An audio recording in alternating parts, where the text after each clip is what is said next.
Hello all, welcome to the new lecture of congruences. In this lecture, we will discuss the modular inverses. We have already discussed the congruences and its related properties.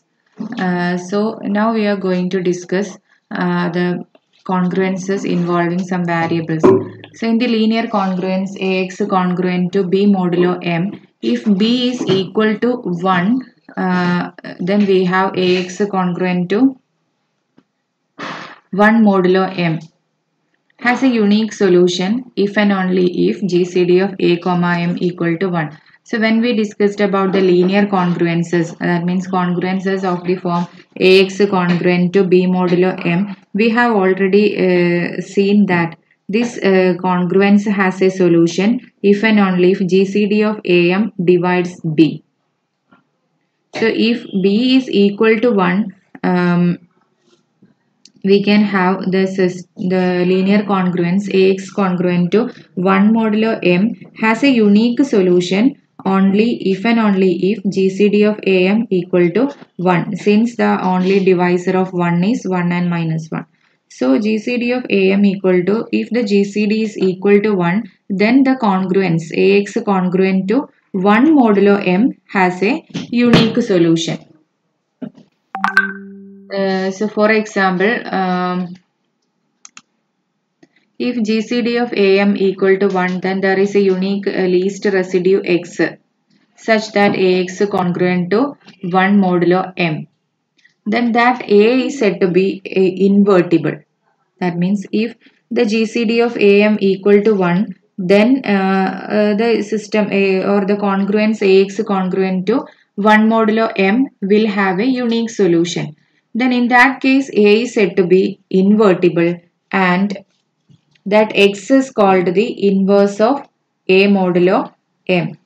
X is called the A inverse of A modulo M and denoted by A inverse such that A inverse congruent to 1 modulo M.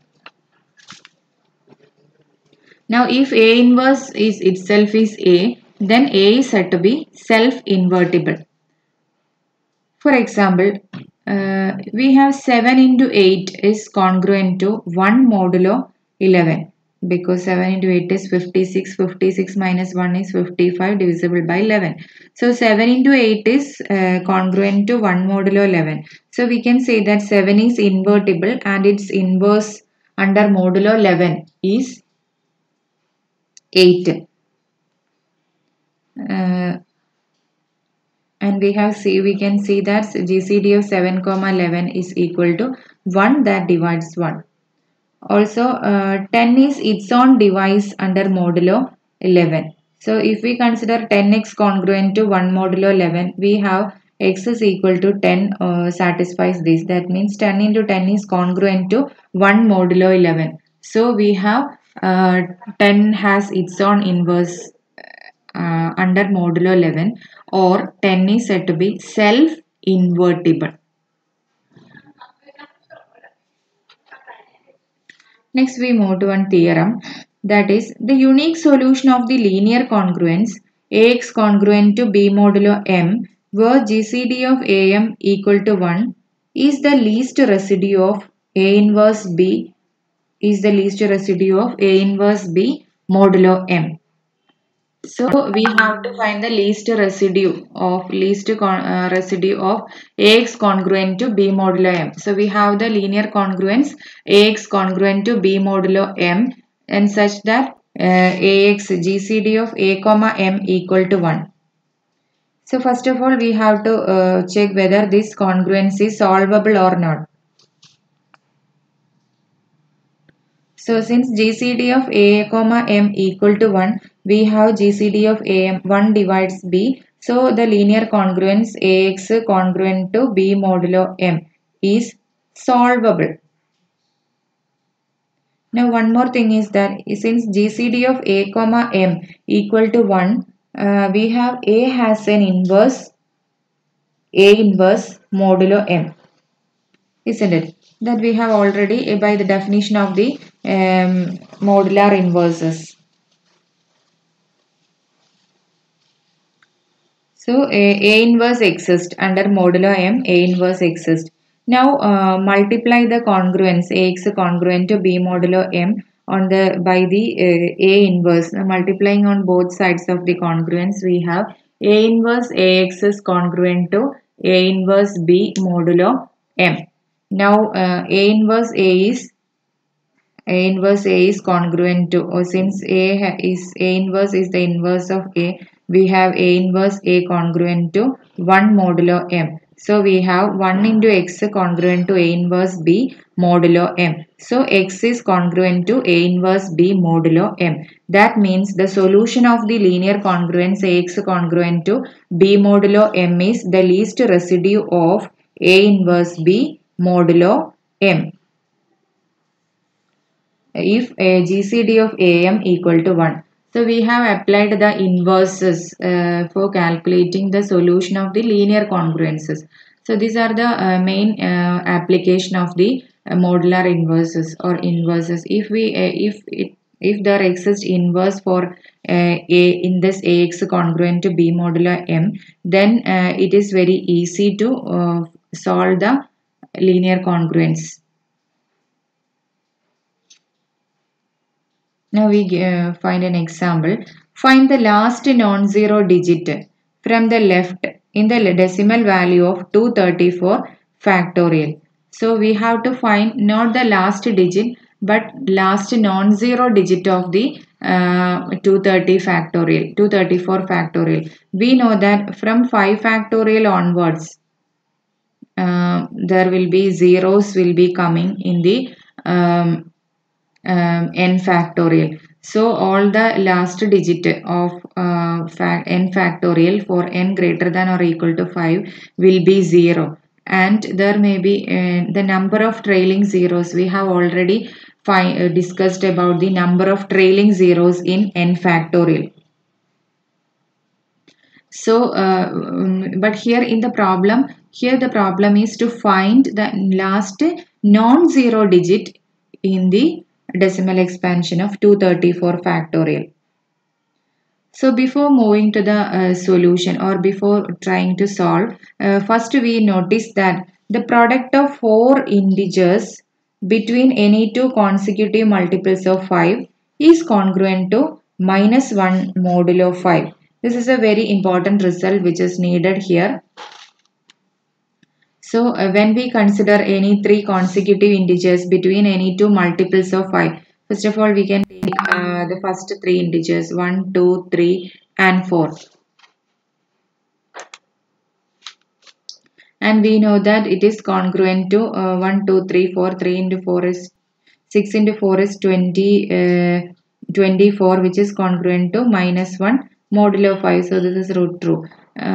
So between any two multiples of 5, any 4 consecutive integers is congruent to -1 modulo 5. So keep this in mind. If n is congruent to 0 mod 5 or n is a multiple of 5, this result can be stated mathematically as follows. So if n is a multiple of 5, then between any two between the next multiple of 5 is n plus 5. So between these there are 4 consecutive integers n plus 1, n plus 2, n plus 3, n plus 4.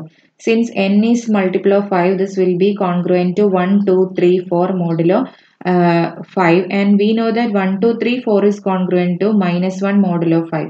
So in total we can say that the product of the 4 consecutive integers between any two multiples of consecutive multiples of 5 will be congruent to -1 modulo 5. Okay. So keep this result in mind. Now in the 234 factorial, we can find how many zeros will be there by the formula for finding the number of trailing zeros. So by the number of trailing zeros, we can see that 234 factorial has greatest integer function 234 by 5 plus greatest integer function 234 by 5 square plus 234 by 5 cube. trailing zeros, because trailing zeros are formed by the factors 2 into 5, but in any integer or in any factorial there are number of 2's is greater than number of 5's. So in order to make 0 we have to consider only 5's. So the number of trailing zeros by that we have already discussed. Now I am just taking the formula only. So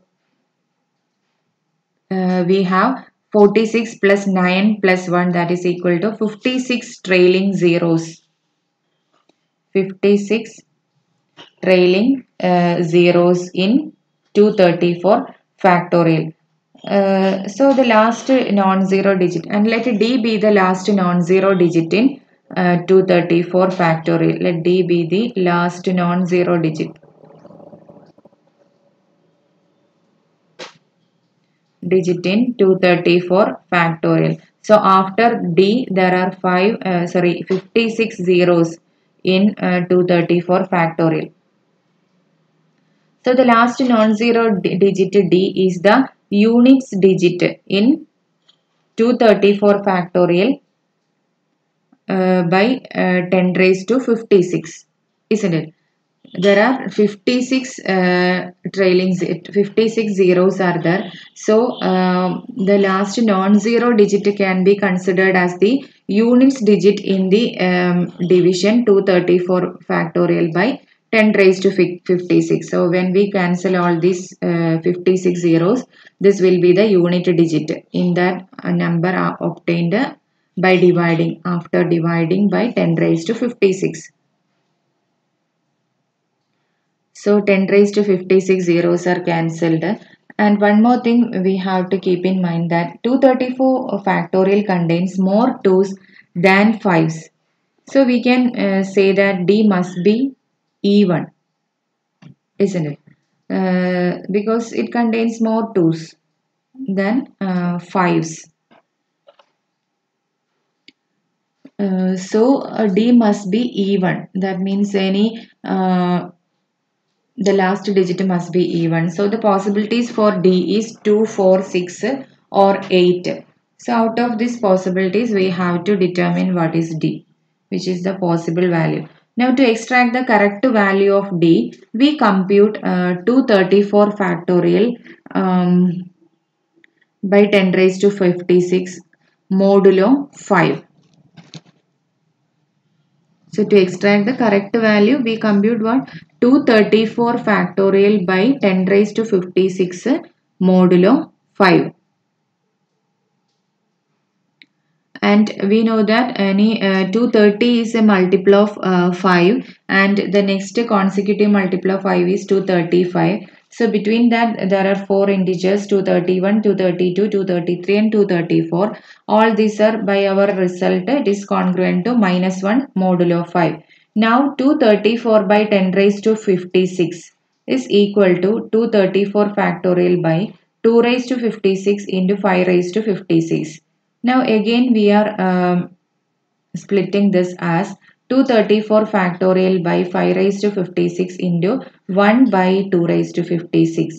Now again 234 by 5 raised to 556 we are splitting as 234 factorial by 5 raised to 46 into 46 into 46 by 5 raised to 9 into 9 factorial into 9 factorial by 5 into 1 by 2 raised to 56. So in total, when we consider here, we have the power of 5 will be 5 raised to 46 plus 9, then plus 1 5 is here, so plus 1. So that is 5 raised to 56 is coming. So 234 by and 46 factorial and 46 factorial get cancelled, 9 factorial get cancelled. So this can also be written in this form. This we are writing for just for for calculating easily, for making the calculation simple. So 234 factorial by 10 raised to 56 is equal to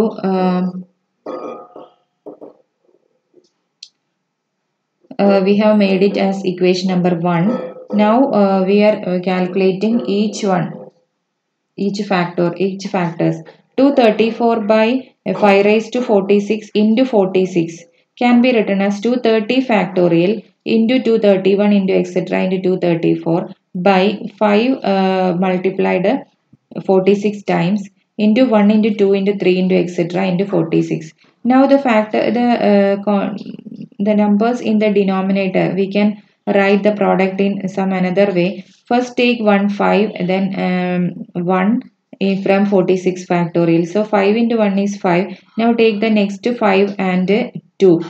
So it is 5 into 2, therefore 10. Then that means we are making the multiples of 5 here in the denominators. So we will get 46 multiples starting from 5 to 230. The last one will be 5 into 46, that is 230. And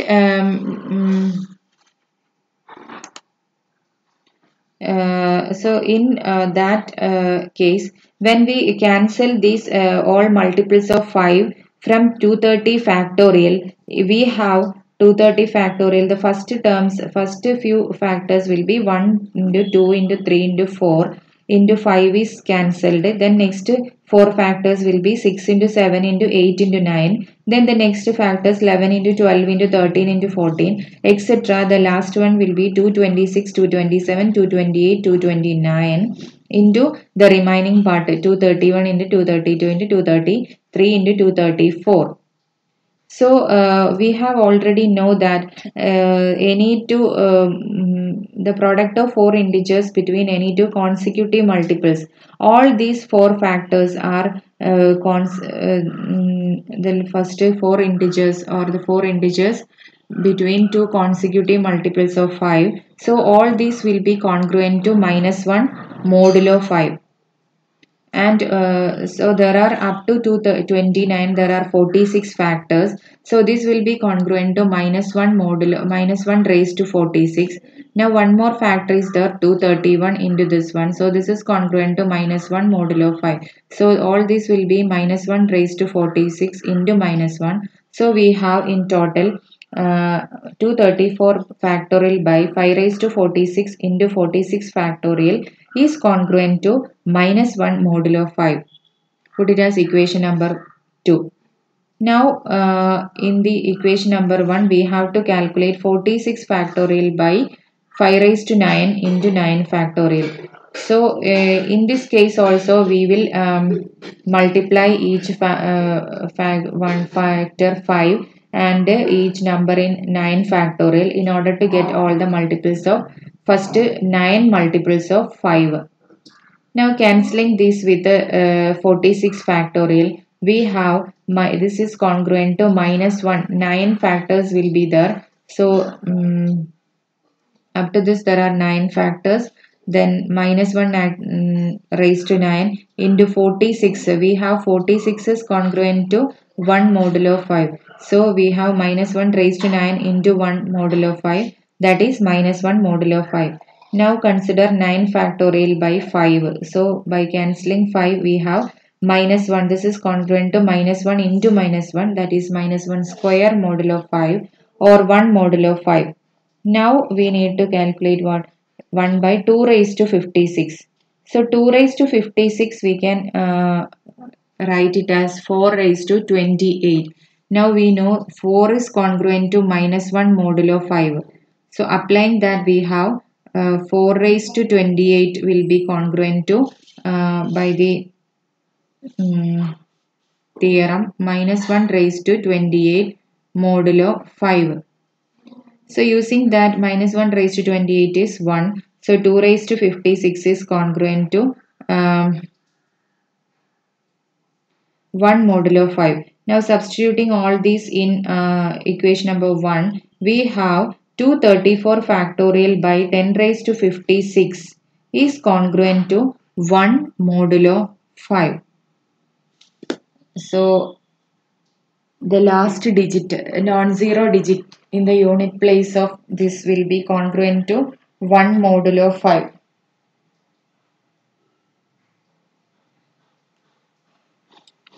So under modulo 5 it is 1, or we can write it as d as 6. So d is equal to 6. Thus 56.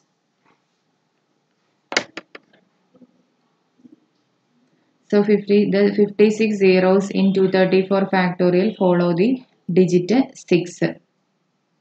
So the unit last non-zero digit in the in 234 factorial is 6. So this is an important problem. Even though this is lengthy, but we have made some simple calculations. So just go through it and find the last non-zero digit as 6. So there are so many similar problems in the exercise part. So please go through that also. Some of the problems I have listed here. Please find the solutions and copy this into your notebook and find the solutions. So first problem is to determine the number of incongruent solutions for each linear congruence, and also find it. So first in the linear congruence section, we have discussed the method how to calculate the solutions. If it is possible to reduce the congruences into some simple form, then first of all do it that way, and do it in that way, and then apply the method. Second equation, using the congruence solve the linear Diophantine equation. We know that the linear Diophantine equation are equivalent with the congruence relation. So in one way you can solve the corresponding congruence and then find the linear Diophantine equation, or we already know there is in the last section, in the last video we have already discussed the formula for finding the solution of linear Diophantine equations. So you can choose that one also. Now third problem, using inverses find the incongruent solutions for each of the linear congruence. 5x congruent to 3 modulo 6. So using inverses we have to find this solution. So using inverses we have just discussed today that the solution must be congruent to A inverse modulo M. So first of all we have to check whether the inverse of A exists or not. So in AX congruent to B modulo M, A must have inverse if GCD of A comma M equal to 1. So here AX congruent to 3 modulo 6, A equal to 5, 6 equal to, M equal to 6, and GCD of 5 comma 6 is equal to 1. So 5 has inverse modulo 6. So first of all find the inverse of 5.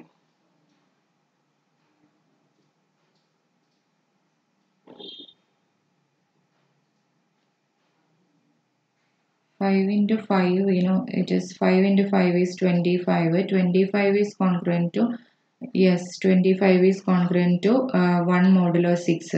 So or 5 into 5 congruent to 1 modulo 6. So we have inverse of 5 is 5 itself. So 5 is a self-invertible. So inverse of 5 is 5 itself. Then by that theorem we have x is congruent to 5 inverse into 3 modulo 6 using the inverse. So 5 inverse into 3 modulo 6. 5 inverse is 5 itself. So 5 into 3 modulo 6. 5 into 3 is 15. 15 is congruent to, so 15 modulo 6. And 15 is congruent to actually 12 plus 3. So 12 is a multiple of 6. So this is congruent to 3 modulo 6. So the solution will be 3. So using inverses find the incongruent solution means we have to proceed like this. First of all, you have to show that this linear equation is solvable by the formula, that is this is solvable if and only if GCD of 5 comma 6 divides 3. First check this one. So since 1 divides 3, we can have 5x is congruent to 3 modulo 6 is solvable. We can say like that. Then after that, um, try to find the solution using inverses. We know that ax congruent to 1 modulo 6 has a the values of x for which a has an inverse. A is in or this possible is here a is equal to 5. So consider the congruence 5x congruent to 1 modulo 6. So when x is equal to 5, this is solvable. So this has a unique solution. So 5 into 5 is congruent to 1 modulo 6. That means the inverse of 5 is 5 itself, or 5 is self-invertible under modulo 6. So using that and again by the theorem that we have already discussed here, if GCD of AM equal to 1, then this one. If GCD of AM equal to 1, then the linear congruence AX congruent to B modulo M has a unique solution given by X is congruent to A inverse B modulo M. That means the least residue of A inverse B modulo M. So use that property. A inverse B means 5 inverse into 3 modulo 6. 5 inverse is 5. So 15 modulo 6. Then 15 is under modulo 6. It is congruent to 3. The remainder is 3. So x is congruent to 3 modulo 6 is the required answer. So in this way you can find the problem number 2 also. 4x congruent to 11 modulo 13. And the fourth type equations we have already discussed. Find the last two digits in the each of the numbers. So let's stop here. Thank you all.